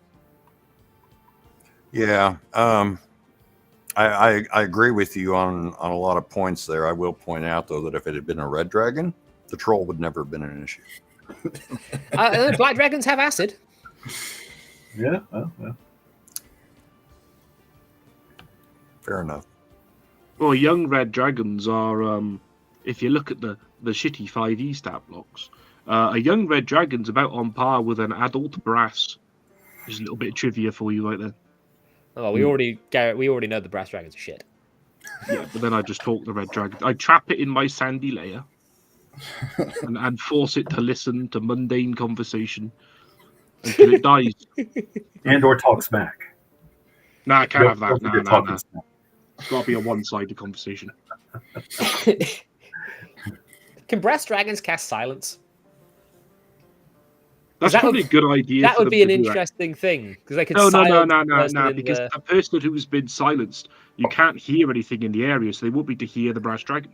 Oh yeah. That goes against its very nature. If you can't listen to it, yeah. So silence is the brass dragon's counter. Yeah, it is. If you cast silence on a brass dragon, it's not a chaotic good dragon anymore. He's very upset. I'll be a little bit controversial here, and I'll say something. I'm not a big fan of dragons being able to cast magic. Really? Not in D&D So because you'd love 5th edition then. No, I wouldn't. And he hates 5th, but what brass means is in 5th edition, brass dragons do not come with magic. No dragons they just removed it entirely. I really, they've got enough, right? I mean, if you play them right, and I get, okay, they're highly intelligent. They could have learned this, they could have learned that. But do they have spell book? I'm an old school guy. First edition, second edition AD&D is as far as I ever got. I've never played 3rd, 3.5. I've never played 4th. I have studied 5th intensively. I've never played it. He's old. I'm very old. I'm old. Let's learn it. And I don't. They don't have spell books. They got to wait a day to recover their spells. I mean, I just, yeah. I mean, I don't know. It's just not something that I'm big on. I think that it's personal preference, I suppose. It's personal preference, right? I mean, I don't have a problem with anybody else doing it. And even if you go back to OD&D, you look at the dragon chart that they've got there. They got your basic types. You got your black, your white, your blue, your red, your green, and you got a gold. There's percentages that they can use magic. Most of them are 10%. The red and the gold, I believe, are 15. I would have to double check. Maybe one of the others has a 15, but nobody has over a 15% chance for magic spell use. What would you say to a dragon that was a cleric? That's impossible. Because there is in the Forgotten Realms, I forget the name because it's very complicated. There is a cleric of Tiamat who was a dragon. Well, okay, good for that. So they get cleric spells. I would not allow that. No. Well, I just dragons are supposed to be orders of magic, though, aren't they? They're like a wizard. That's like their whole thing. They gather arcane knowledge so that they can find spells to make themselves more powerful and live longer. I mean, I don't know. I guess I'm old. I'm very old. Get off my lawn. Get off my lawn, you crazy kids. You know what really sold me on dragons having magic? What was that? That was the first Zaxxaroth encounter in Dragonlance, where the black dragon booms out of the well and casts darkness on the group, and then just acid breaths the darkness. Yeah, and I see Teddy Rex's post here too. They cast as sorcerers. You're talking 5th edition, and you're talking to a guy who doesn't play 5th edition. You're talking to a guy who actively hates 5th edition. Well, I don't actively hate it. It's just I don't want to get into 5th edition. All right, we don't want to get into that. Speaking of, it's not my thing, man. It's not my deal. Speaking of clerics that are dragons, I think that Shah has a Draco Lich, an undead dragon that is also a cleric of hers. I do like Draco Liches. Oh, well, we have... Again, this is where we could touch on all the other forms of dragons, which are like the shadow dragons and the Draco. I like shadow dragons. But without the ability to wield magic and to cast DV, you're not going to get a Draco Lich. Oh, that's why they're mostly blue dragons as well, the Draco Liches, because they're the ones studying the magic to do it. Now, I would agree, but both Cerulean and Brass are wrong here, because Draco Liches, at least in Forgotten Realms lore, do not cast the ritual themselves. It is done to them by other people. Is that right? Mm. Oh yeah, the call of the dragon. Yeah, that's true. But then they got to be willing to do it, isn't they? They got to be into the magical lore. True, but any dragon could undergo that transformation because it's not relying on their magical power. Oh yeah, that's the idea. Draco Liches can be any color. There's even like metallic ones. Sure. Theodore in the chat mean that they couldn't. Right. Is saying, how does a dragon become a lich without magic? It's the magic users around him that do it to him. I will say yes, because the magic that even in 1st edition and 2nd edition that a dragon is going to be able to cast is not of the level sufficient to create a lich. So that's correct. I think one of the better examples of this is Argen Vostholt in The Curse of Strahd, where you have a Draco Lich who is a Draco Lich by force, doesn't want to be one. Strahd has made a silver dragon into a Draco Lich in that campaign. Well, okay, so everybody's talking about 3rd edition sorcerers. Okay, that's great. I never played that either. Right. He's old! I literally, my time stopped with 2nd edition AD&D. I never went any further as far as that. So you don't really need if you're playing beyond that, then fine. I mean, that's out of my wheelhouse. I can't speak to that. I will say, Kyle, in terms of your no magic dragon and just their claws and breath being enough, in the editions you're playing, you're damn right it's enough. Because well, yeah, and their intelligence, right? I mean, number one, they can fly. So, no dragon worth his salt or her salt is going to be caught in their fucking lair by a group of adventurers. True. Unless it's a brass dragon, because they invite them in. unless they're a brass dragon. Worst dragon. Who are apparently the Jehovah Witnesses of dragons. Yeah, true. Except it's the opposite, because they don't go knocking on other people's doors. Like to hear about our Lord and Savior, me? Yeah, but I mean... me? Anyway. Well, I do like the idea of Draco Lich, but not in... I mean, I guess I hadn't given any thought into their creation, as Cerulean said, but it was more about, I mean, I like the idea of an undead dragon, a la Game of Thrones. Yeah. When the Night King, kills the dragon and then raises him and thing. I think that's Except that wasn't shit. a dragon, that was a wyvern. Yeah, that was wild. It was Fifel, it was cuneiform. Make sure you get that right. Thank you. There is something to be said too for first edition, second edition, dragons, and do they need magic? And no, they probably don't. And magic is kind of what they have when they don't want to just outright roast you. That's when they just want to F with you. Basically. Yeah, playing with their food kind of thing. Basically, like or that. tricking them. I mean, they may have a reason to use you and use magic to manipulate you in ways that just straight coercion through I'm going to burn you to death won't quite give them the effect they want. Things like, whatever they can get out of the first few levels of spells, like a charm or certain things. They have to be clever, but they basically they would probably use spells in clever ways that would give them an advantage that allows them to manipulate the subject in a way that they need to. Typically, though, for defense, probably not that often. Yeah. I mean, I'm reading some of the comments here, and man, everybody hates me. Which I'm kind of used to. That's fine. I don't hate you. No, you're Teddy. No, you're not crazy. You're not crazy. Like I said, I can only speak from my experience and my personal opinions on things. I don't think you're necessarily doing anything wrong. As far as the comment about dragons have always been magical. They were magical beasts.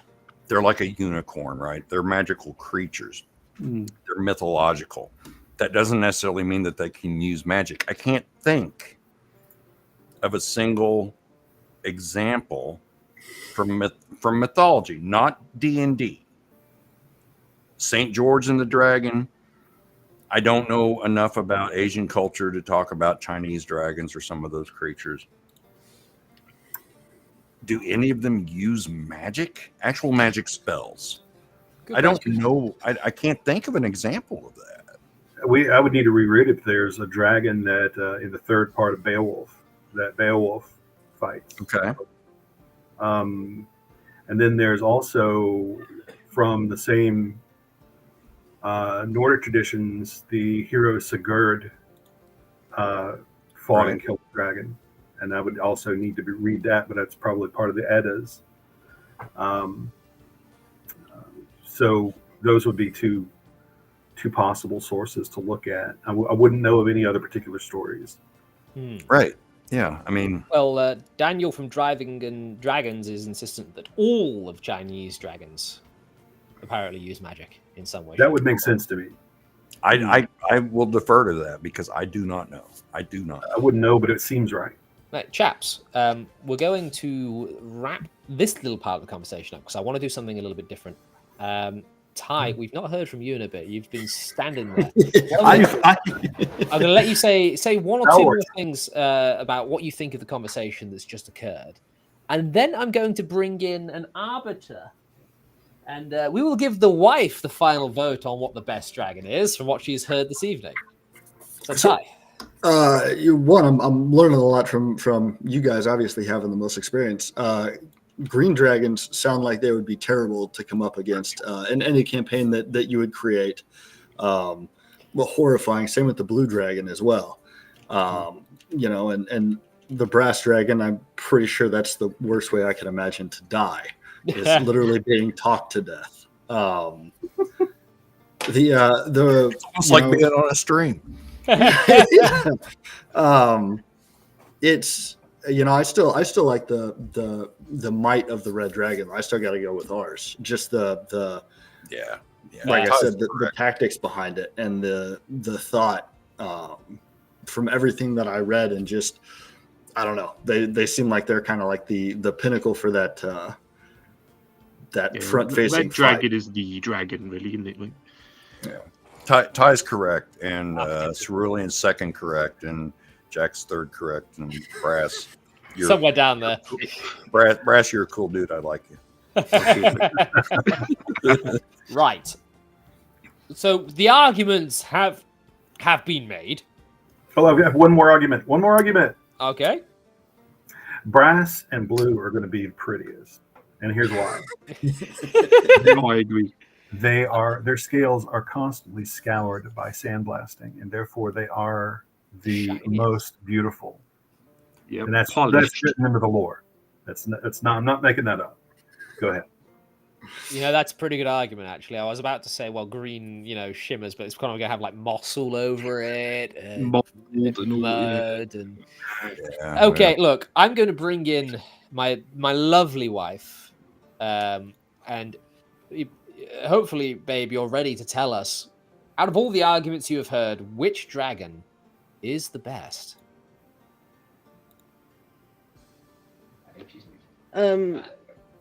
I don't know what dragon I like the best, but the best argument so far that I think Cerulean Rex always, he speaks so methodically that I just believe everything he says.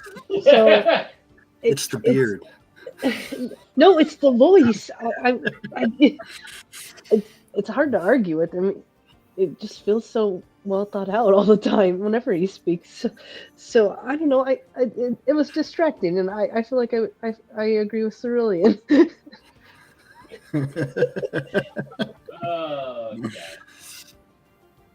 Well, thank you. Yeah, I've been betrayed. I agree with Cerulean. So have I. You're no longer her favorite. I guess not. Yes. Oh well. The usurper. Right. So okay, there we go. Blue Dragon wins. Everyone can go home. Right before we get to sort of the ending part of the show, chat. You've been rather active, and there are apparently 83 people across all platforms watching, which is incredible. Woo! And Emmy has just got back, and she's just used the Jack pack. Great. I was hoping we forgot about that. We haven't forgotten about it, but I mean, if she wants to elaborate on her post, I'm all ears. Brilliant. Okay. Look, we must just bring the chat in. I really hope she was wearing a white T-shirt. That would be awesome. Right, so we're going to have the chat opening up the floor now to questions that they would like to ask. Doesn't have to be about dragons. Could be about Bad Toad Games Kickstarter. Could be about my hair care routine, which I don't have. It could be about Cerulean's glorious beard. It's what does the chat want to ask about today? And while they're getting their questions in, and in future these will be super chatted, but oh well, can't do that quite yet. Very close though. We are ever so close to having enough subs to do that. We're on 424, and 500 is where I can apply for it. So we are speeding along. If you haven't subbed, do it now. Yes. Please. In fact, where's my ticker? Join the ranks. Subscribe and follow. Help a white Englishman out. He needs it.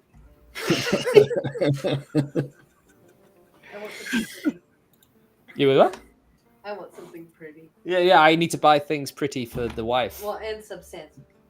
And you also want sandwich. I need to buy sandwiches for the wife, so you guys should click subscribe. Right. Oh, apparently Emmy's shirt is green, but she is no longer wearing it. I'm okay. I'm okay with that visual. It's fine. I don't know what Amazing Game Studios, Amazing Gaming Productions, Amazing Game Studios it means there. Dragons of Pyranins, if you have the wizard. I'm not familiar at all. I'm not familiar. It seems like a joke that we're not in on. What is the lore for dragons in your own campaign world, says Jack McCarthy. Good name. We'll quickly do this. We'll very quickly do this. We'll start with Cerulean. You got like 2 sentences. What are the lore for dragons in your own campaign world? The lore for dragons in my own campaign. They don't get to fly. Oh, nice. I'm not going to tell you why. They've got wings. They don't get to fly. Figure that one out. I kind of like that. What is the lore in Mercs, Mages, and Monsters? So we don't have dragons yet, and I don't know if we'll ever put them in there. Fair. You will. We have something worse. Oh. And if you want to know more about that, you'll have to go back them on Kickstarter. Kyle, your own world, your own homebrew world. The known realms of Adelon. Dragons are extremely rare. They're very solitary. They do not. I mean, you don't have a village where it's like, oh, there's a dragon on the mountaintop. They don't do that. They live in the recesses of the world. They do collect hordes in general, but they generally they're kind of like elder gods in a way, where the bullshit of humanity and elves and dwarves, no interest to them. But do they cast spells? They generally do not cast spells. Yeah, I mean generally, so they could. Some of them have spell-like abilities. I agree with like black dragons being able to come in and cast darkness, but it's not an actual spell in D&D terms. Of course, I house rule a lot of shit because I'm one of those guys who I don't play raw, so I'm a fucking heretic. So, all right. So, Brass, in your world. Well, they're all dead except for a very small, couple of them, which are disguised as gods that no one knows they're dragons. What I have instead is lots of flavor of wyvern, just like the Monster Hunter series, where they're more animalistic and they sort of evolved and they're more like just a natural creature.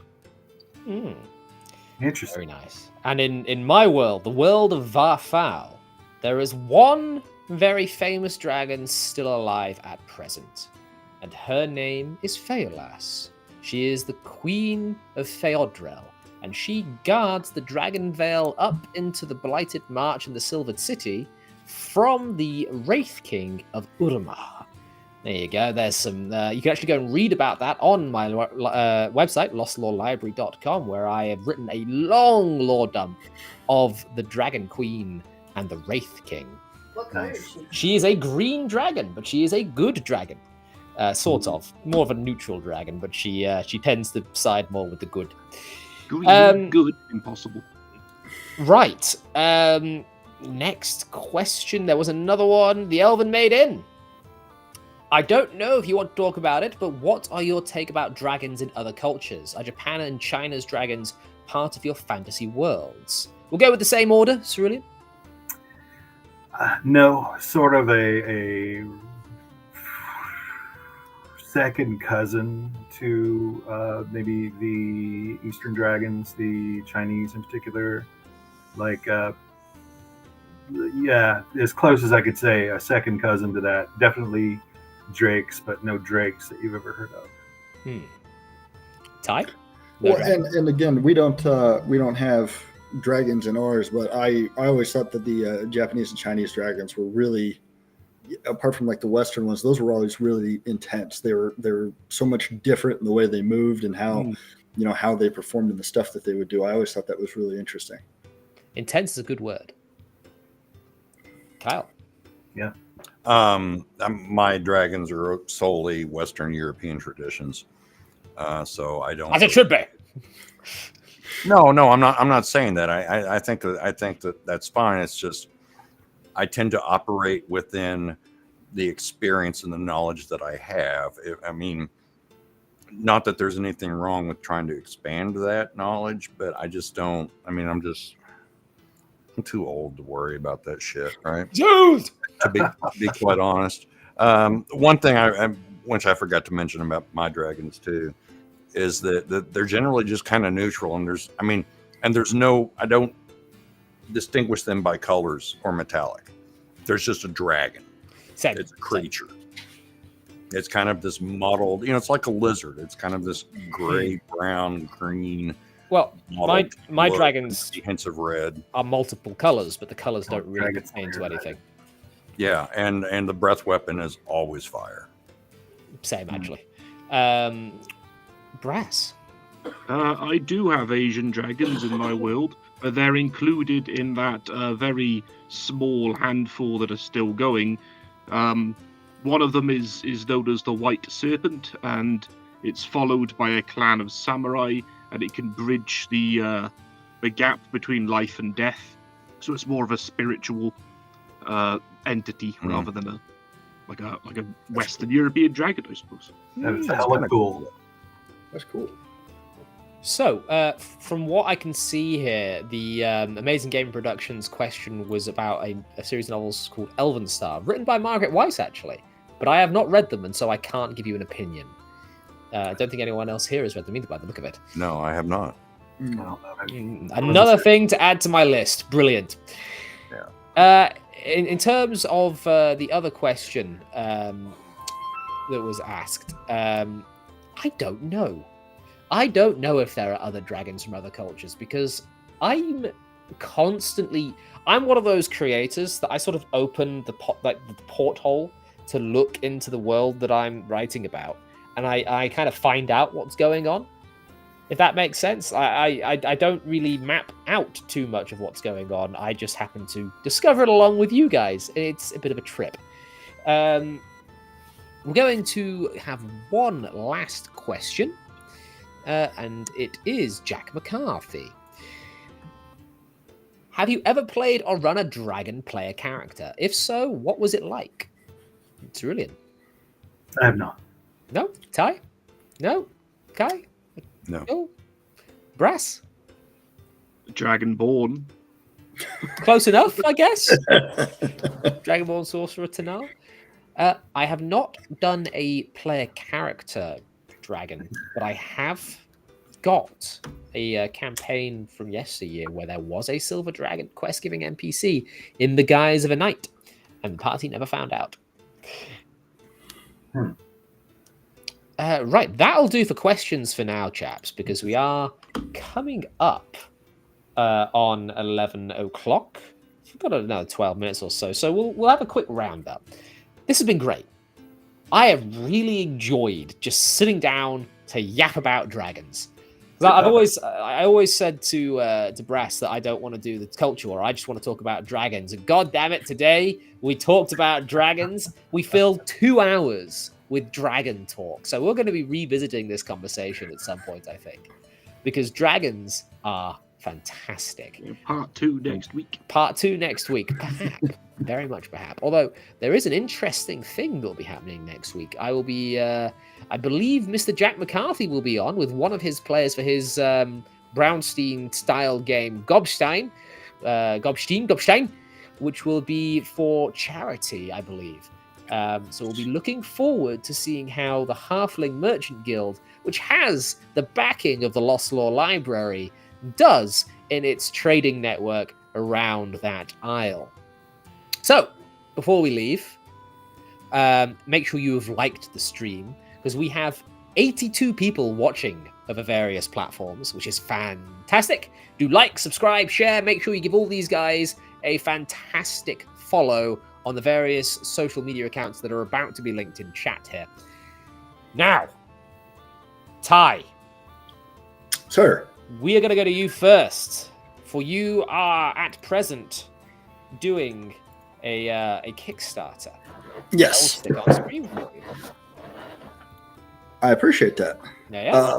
And actually, too, what we did, we just released a update to our quick start guide today to kind of polish some of its edges, include a little bit more information, and actually include some of our new artwork in there as well. And it's on TTRPG on there, and it's free.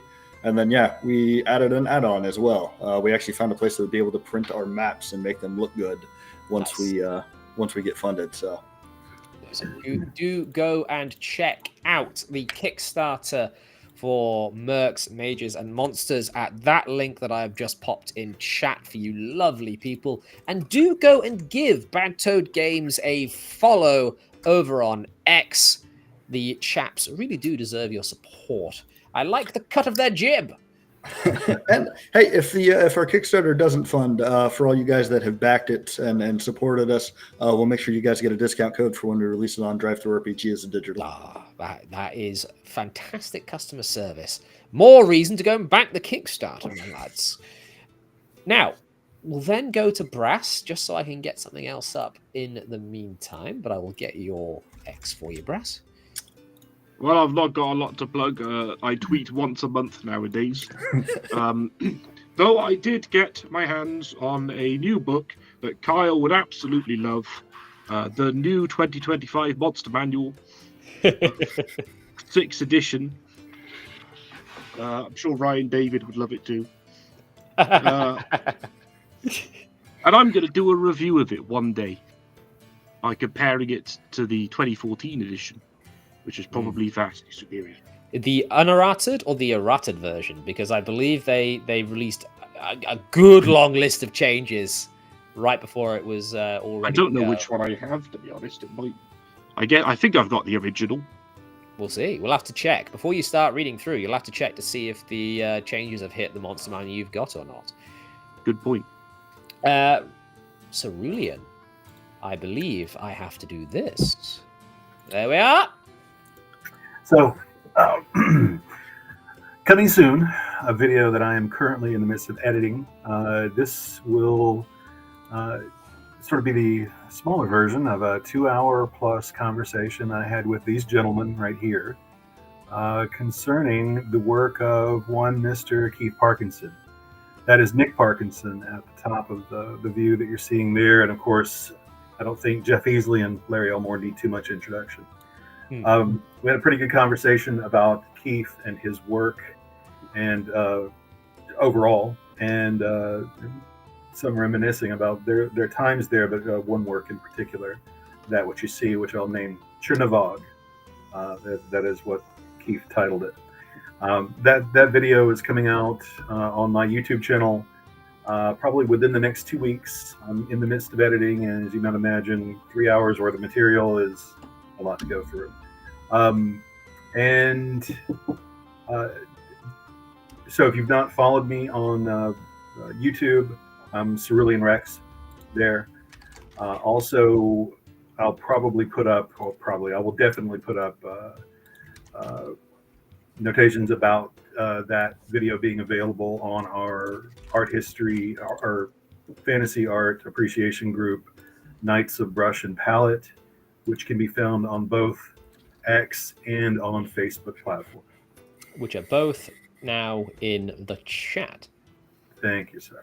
That's very, very, very much not a problem at all. It's an exciting conversation. I've gladly enjoyed it. So I've saved probably the best for last. Kyle, my co-host of Nerd Cognito, go ahead, do the plugs and things. Well, I mean, Nerd Cognito. You should follow. You should subscribe. We're on X. You can find us at Nerd Cognito. Every Saturday we do a live show at 5 p.m. Eastern. That's the Saturday Speakeasy. You can find us on Rumble. We got booted off of YouTube because we're so controversial and spicy. Where we do the big show that drops every Tuesday, usually in the afternoons or evenings. You can find that on any podcast provider of your choice. Simply search Nerd Cognito. We have an Amazon store where we sell some t-shirts and some merch. You can go to Amazon and type Nerd Cognito. That's both. I think there's stuff available there for our friends across the pond as well. Mm-hmm. There is indeed. Jack is my one of my co-hosts there. Ryan's the lead co-host or the lead host. I'm a co-host. Jack's a co-host. We try to keep Ryan in check. Doesn't always work. No, it does not. But honestly, I'm just some random guy. I've just been playing D&D for a long time, right? If you want to follow me, I'm on. You're a random guy, very close to my heart. And mine too. Yeah. You can find me at Dinebreed TT if you want to follow me on X. But definitely check out the show. I mean, for we sometimes,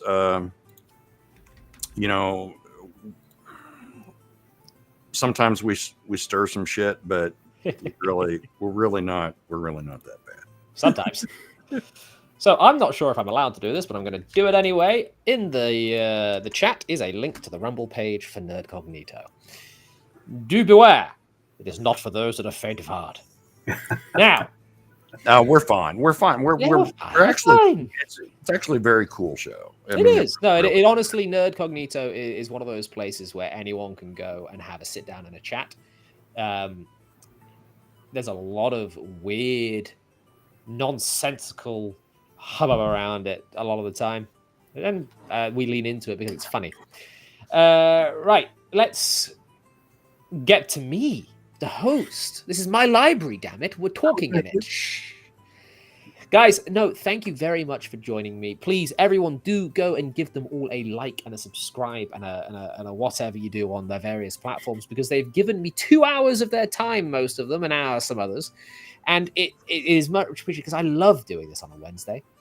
And if you want to go and see Emmy in a towel, you can go and subscribe to her articles on X. And to be honest, saying that, we're joking about Emmy being in scant clothing, but she did release an article. Was it today or yesterday? I don't remember. Let me see if I can find it. Got to get through all the elf boobs she keeps posting. Only elf. That's a lot of elf. That's a lot of elf. You only posted this article. Yes, there it is.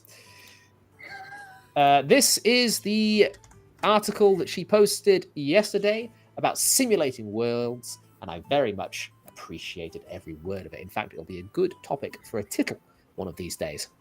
But for now, thank you very much, everyone, for coming. I really, really appreciate all of you giving me the time. Do give me a like and subscribe. Share the stream around because it really helps. If we can get to that 500 mark, I can finally buy a Subway sandwich for the wife. You want to say anything before we go, babe? I love Subway. She loves Subway. Everyone.